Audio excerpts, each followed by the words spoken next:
ईमानदार किसान।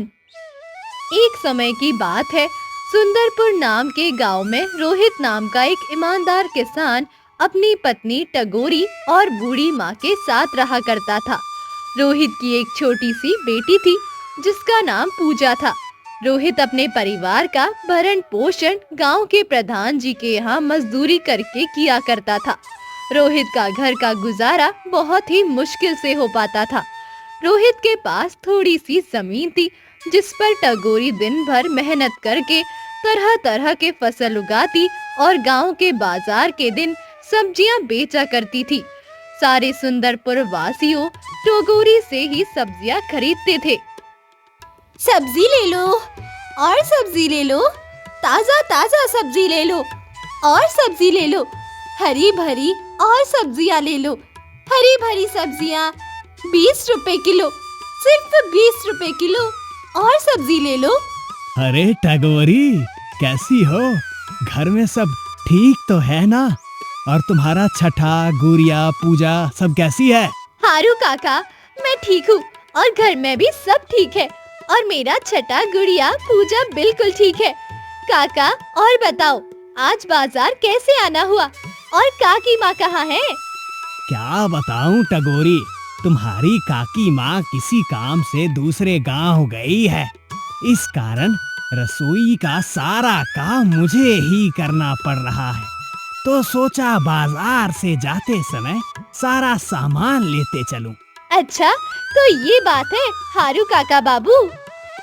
अच्छा टगोरी, तुम ये बताओ, आज टमाटर कैसे किलो बेच रही हो? काका, रोज की तरह 20 रुपए किलो ही बेच रही हूँ। अच्छा, ऐसा करो टगोरी, मुझे 2 किलो टमाटर दे दो। क्यों नहीं काका, अभी देती हूँ। इतना कहकर टगोरी हारू काका को 2 किलो टमाटर दे देती है और बदले में हारू काका से पैसे ले लेती है। टगोरी के खेत में एक पुराना कुआं भी था जो सालों भर सूखा ही रहता। उस कुएं में एक बूंद पानी भी नहीं था, जिसे चलते टगोरी दूसरे गांव वालों के कुएं का पानी अपने खेतों की सिंचाई और खेती के लिए इस्तेमाल करती थी।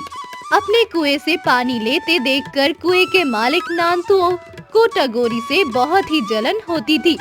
एक दिन जब टगोरी अपने खेतों में काम कर रही थी, तभी वहाँ कुएं का मालिक नांतू आता है और टगोरी से कहता है, अरे टगोरी, कैसी हो? और खेतों का काम कैसा चल रहा है सब? मैं ठीक हूँ नांतू चाचा, खेतों का काम भी सब ठीक ठाक ही चल रहा है। मैं ये कह रहा था टगोरी कि मैं तुम्हें बहुत सालों से अपने कुएं का पानी देता आ रहा हूँ। अब मैं तुम्हें अपने कुएं का पानी नहीं दे सकता, क्योंकि गर्मियों का समय आने वाला है और मेरे कुएं में पानी बहुत कम होता जा रहा है। लेकिन नांतू चाचा, अभी तो गर्मियों का समय आने में कम से कम 2-3 महीने बाकी है। तब तक मैं अपनी खेतों में काम कैसे करूँगी? आप ही बताइए चाचा। मैं कुछ नहीं जानता टगोरी, ये तुम्हारी दिक्कत है। तुम अपना समझो, मैं तुम्हें अपने कुएं का पानी बिल्कुल भी नहीं दे सकता हूँ। ये सुनकर टगोरी मन ही मन बहुत दुखी हो जाती है और घर जाकर अपने पति रोहित को रोते हुए ये सारी बातें बताती है। ये क्या हो गया भाग्यवान, ये क्या परेशानी आ पड़ी? अब हमारे घर का गुजारा कैसे होगा? आप चिंता न करो रोहित, ऊपर वाला सब देख रहा है। प्रभु हमारी मदद जरूर करेंगे। अच्छा ठीक है टगोरी, तुम जाकर आराम करो, मैं नंतू काका से मिलकर आता हूँ। ये कहकर रोहित दुखी होकर नांतू काका से मिलने उनके घर की ओर निकल पड़ता है। नंतू काका, अरे ओ नंतू काका, घर में हो क्या? अरे कौन हो भाई? रुको, आता हूँ, इतना चिल्ला रहे हो? अरे रोहित, तुम हो? मेरे घर कैसे आना हुआ? नांतू काका, मुझे टगोरी ने बताया कि आपने हमें कुएं का पानी देने से मना कर दिया। हाँ रोहित, ये बात सच है कि मैंने टगोरी को अपने कुएं का पानी लेने के लिए मना कर दिया, गर्मियों के चलते। ऐसा क्या हो गया नांतू काका? देखो रोहित, मैं तुम्हें कई सालों से अपने कुएं का पानी देता आ रहा हूँ और इस बार ज्यादा गर्मियों का समय आने वाला है। इस कारण मेरे कुएं का पानी बिल्कुल सूख कर कम हो गया है। अगर मैं तुम्हें अपने कुएं का पानी देता हूँ तो मुझे गर्मियों में बहुत परेशानी होगी। लेकिन नांतू काका, अभी तो गर्मी आने में कम से कम 2-3 महीने का समय है। तब तक मेरे खेतों का क्या होगा? अरे मैं कुछ नहीं जानता। मैंने टगोरी को भी कहा था कि ये तुम्हारी समस्या है, मैं तुम लोगों को अपने कुएं का पानी नहीं दे सकता। रोहित नांतू काका को कुएं का पानी देने के लिए मनाने का बहुत कोशिश करता है, लेकिन नांतू नहीं मानता है। फिर रोहित दुखी होकर थक हार के अपने घर की ओर निकल पड़ता है। क्या हुआ? नांतू काका ने क्या कहा? नहीं टगोरी, नांतू काका ने पानी देने से मना कर दिया। कह रहे थे अगर मैं तुम्हें पानी देता हूँ तो मुझे गर्मियों में बहुत परेशानी होगी। पानी के बिना क्या होगा रोहित? हमारे सारे खेत तो सूख जाएंगे और हमारा गुजारा कैसे होगा? मुझे तो कुछ समझ ही नहीं आ रहा। वो जो हमारा पुराना कुआं है उसको खुदवाने में कम से कम कितना खर्च लगेगा? रोहित 1000 तो लग ही जाएंगे। अरे हमारे पास इतने पैसे तो है ही नहीं। एक बार अगर मैं खुद से ही कुएं को खोद दूं तो? क्या आप अकेले कर लेंगे? हाँ, जब कुआं मिस्त्री कर लेगा तो मैं क्यों नहीं कर लूंगा? अपना काम है ना। अच्छा रोहित, कल सुबह सुबह दोनों कुएं के पास चलेंगे और कोशिश करेंगे। भाग्यवान, जाओ, मुझे बहुत भूख लग रही है। जाओ घर में जो कुछ भी है वो फटाफट लेकर आओ। इतने ही बीच में उन्हें बाहर से एक आवाज सुनाई देती है। ये किसकी आवाज है?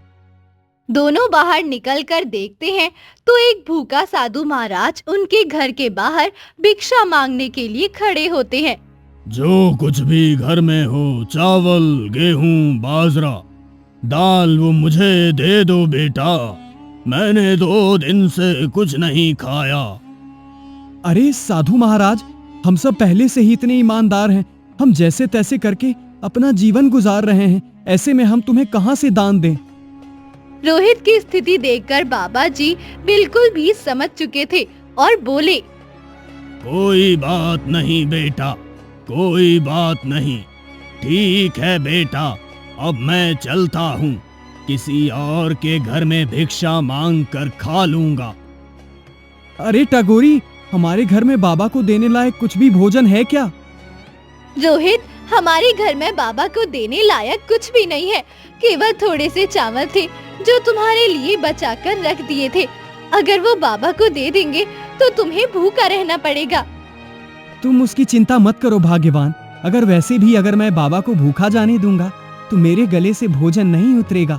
जाओ, वो भोजन लेकर आओ। रोहित की पत्नी रोहित के अनुसार रोहित के हिस्से का भोजन बाबा को दे देती है। बेटा धन्यवाद। भले ही तेरे अभी बुरे दिन चल रहे हैं, मगर ऊपर वाला सब देख रहा है। वो एक दिन तेरी अवश्य सुनेगा।